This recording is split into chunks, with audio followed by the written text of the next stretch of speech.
ট্রেনটার নাম হচ্ছে Mymensingh express 38 down যেটা বলে। এটার মূল উৎস হচ্ছে ভুয়াপুর থেকে চট্টগ্রাম পর্যন্ত যায়।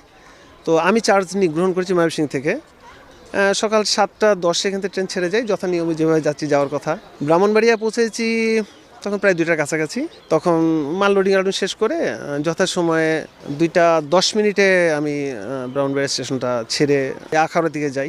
কিছু মিনিট পরেই তিতাসপাড়া এলাকায় আসার সময় জায়গাটা একটা গোলাই ছিল এবং গাছপালা প্লাস ওই যে তির্যকভাবে সূর্য